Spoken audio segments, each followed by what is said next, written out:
Friends, welcome to Sushmita की पाठशाला। सुष्मिता की पाठशाला में आप सभी का बहुत बहुत स्वागत है। स्टोरी कवर कर रहे थे हम भीमा स्प्राइट। बहुत अच्छी स्टोरी है, समझ रहे थे ग्रामर के स्ट्रक्चर्स एंड वोकैब को। तो ये पार्ट 3 है और ये लास्ट पार्ट है। तो चलिए स्टार्ट करते हैं स्टोरी को। Let start. अभी तक हमने ये किया था कि जो थी भीम की वाइफ, ठीक है, तो द्रौपदी, उनको एक फूल पसंद आ गया था। तो उन्होंने भीम को बोला कि वो फूल लेके आओ बहुत सारे, कि मैं उनको अपने बालों में लगाऊंगी। तो वो जब वो गए लेने के लिए तो नेचर उन्हें बहुत पसंद आ रहा था। वो नेचर को मतलब फील करते हुए जा रहे थे। लेकिन रास्ते में क्या होता है, एक बंदर, बुजुर्ग से बंदर मिलते हैं जो बहुत ही वीक होते हैं। वो प्रिटेंड करते हैं ऐसे कि वो वीक है, प्रिटेंड मतलब वो दिखाते हैं, बट एक्चुअली वो बंदर कोई और है। और वो कौन है वो आप सब जानते हैं, बट मैं अभी रिवील नहीं करूंगी इस बात को। और उसके बाद फिर वो कहते हैं भीम उन बंदर को कि ये मेरे रास्ते से हट जाओ। तो बंदर कहते हैं कि मैं बहुत कमजोर हूँ, तो मेरी पूंछ को हटा लो और चले जाओ, अपने रास्ता बना लो। तो बहुत कोशिश करने के बाद, इतने एफर्ट्स देने के बाद भी, जबकि भीम आपको पता है कितने शक्तिशाली थे, तो उसके बाद भी वो पूंछ नहीं हटा पाते। ठीक है, तो वहां तक स्टोरी है। अब आगे हम देखते हैं। देखिए आप पिक्चर में देख रहे हैं ना, नहीं हटा पाते वो पूंछ वहां से थोड़ी सी भी नहीं मूव होती। तो उसके बाद हम क्या कर रहे थे, अब उसके आगे की स्टोरी हम पढ़ते हैं यहाँ से। ठीक है,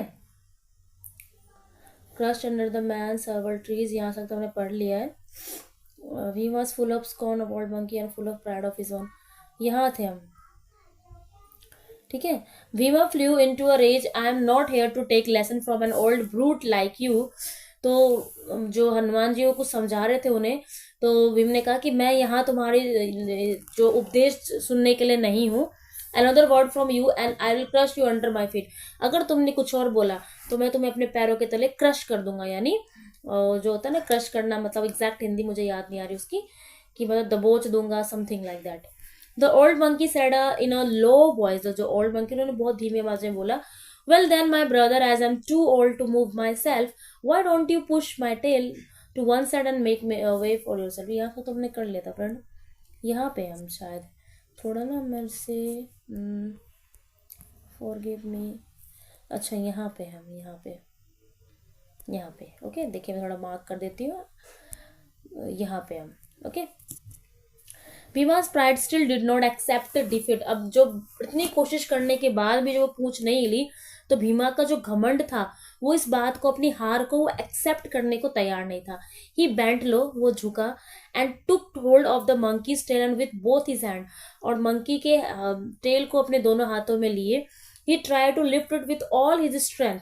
उन्होंने अपनी पूरी ताकत लगा दी इस पूंछ को हिलाने में। Suddenly the monkey pressed his tail down firmly on the ground, और मंकी ने अपनी पूंछ को नीचे कर लिया। ठीक है, oh my hands are getting crushed, cried Bhima in a pain. फिर भीमा ने दर्द में कहा कि ओ मेरे हाथ में दर्द हो रहा है बहुत। His face was pale and his body wetted with sweat. उनका फेस मतलब थकान से भरा हुआ था, उनकी बॉडी मतलब पसीने पसीने हो गए थे वो। स्वेट मतलब होता है पसीना। His pride crumbled and he realize that the beast before him was not ordinary monkey. फिर जाके उनको जाके एहसास ये हुआ कि ये जो मंकी है, ये इज नॉट ऑर्डिनरी मंकी, ये कोई साधारण बंदर नहीं है। Bhima at once become humble. फिर उसके बाद भीमा एक बार को हम्बल हुए, यानी विनम्र हुए। ही प्लेडेड सॉफ्टली, बहुत प्यार से उन्होंने बोला, फॉरगिव मी, मुझे माफ करो। ओ माइटी वन, ओ शक्तिशाली, मुझे माफ करो। Kindly tell me who you really are you a good or are you god or an angel. उन्होंने कहा मुझे माफ कीजिए ओ शक्तिशाली, प्लीज मुझे बताने की कृपा करें कि आप कौन है, क्या आप भगवान हैं या कोई आप फरिश्ते हैं। ठीक है, the monkey laughed and moved his tail to freeze Bhima hand. फिर मंकी जो है हंसने लगे और भीमा के हाथ से उन्होंने जो है अपनी पूंछ को हटाया। Bhima, I am a Hanuman, the son of Vayu and your own elder brother. तो उन्होंने कहा कि भीम, मैं हनुमान हूँ, वायु का बेटा और तुम्हारा बड़ा भाई। Then he took his own form. Bhima fell at Hanuman feet. फिर विमान को जब एहसास हुआ, उन्होंने पैर छुए, जैसे आप पिक्चर में देख रहे हैं। पार्डन मी, पार्डन मत होता है क्षमा कीजिए मुझे। आई बेग यू, यानी मैं आपसे मिन्नतें करता हूँ कि मुझे क्षमा कीजिए। I was so rude to you, मैं आपके साथ बहुत रूड था। My pride had blinded me, कि मेरे घमंड ने मुझे अंधा कर दिया था। And I devote there was none equal to me, और मुझे ये प्रिटेंड होने लगा कि मेरे जैसा शक्तिशाली कोई है ही नहीं, मेरे बराबर भी कोई शक्तिशाली नहीं है। You have humbled me and taught me a good lesson, कि आपने मुझे विनम्र, आप मुझसे विनम्र रहे और आपने मुझे शिक्षा दी कि भाई शक्तिशाली मुझसे ज्यादा भी अपने आप को सब सर्वोत्त नहीं समझना चाहिए।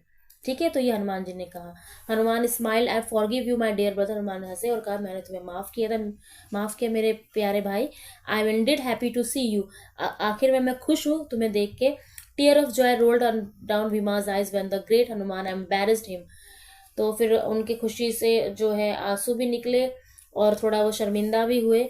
By the sheet touch of Hanuman Bhima strength increase many time, कि उनके पैर को टच करते हुए भीमा की जो स्ट्रेंथ है वो बढ़ते ही चली गई कई बार। As Hanuman touch Bhima's club it was not only restore to his original form but also become unbreakable, कि जब उन्होंने उसका क्लब छुआ तो वो इतना मतलब शक्तिशाली है और अनब्रेकेबल है, तोड़ नहीं सकता कोई। Take your club Bhima, it will never deprive you when you use it, said Hanuman. उन्होंने कहा कि इसको लो, ठीक है, और बिल्कुल भी शर्मिंदा मत हो, तो मतलब शक्तिशाली समथिंग ऐसे कुछ उनको हौसला दिया। Bhima close his eyes in gratitude, then most respectedly he asked Hanuman what the secret of his unmatched strength was. उन्होंने कहा कि आपका सीक्रेट क्या है, इतनी शक्तिशाली आप हो जो कोई किसी का मेल नहीं है, उसका सीक्रेट क्या है। Hanuman reply, my devotion to Lord Rama is the secret of my, मतलब मेरी जो भक्ति है श्री राम के प्रति वही मेरी स्ट्रेंथ है। Each time I utter the Lord name my strength increase manifold, कि हर बार मैं श्री राम जी का नाम लेता हूँ और मेरी स्ट्रेंथ बढ़ती जाती है। My strength is not mine, it is of my lord, कि मैं मेरी शक्ति जो है मेरी नहीं है, ये मेरे भगवान की है, यानी श्री राम जी की है। Rama's name and his divine memory thrilled Hanuman. He was overcome with true devotion and he began to dance as he chanted his Lord name. तो फिर वो फिर से भक्ति में चले गए, और चैंटेड मतलब होता है कि जपना, नाम जपने लगे वो राम जी के। The whole forest resounded with the name of lord, और पूरी जंगल जो है गूंज गई राम जी के नाम से। Bhima stood dumbfounded. After a while, Hanuman stopped chanting. He asked Bhima what had brought him so far. Bhima humbly told Hanuman purpose of his visit. Hanuman pointed towards the lake. तो फिर हनुमान जी ने रुके और हनुमान जी बोलने लगे तुम यहाँ क्यों आए हो, तुम्हारा पर्पस क्या है। तो जब उन्होंने बताया तो जो हनुमान जी उन्होंने दिखाया कि उस लेक की तरफ जाओ, पॉइंटेड किया, ठीक है, लेक यानी झील।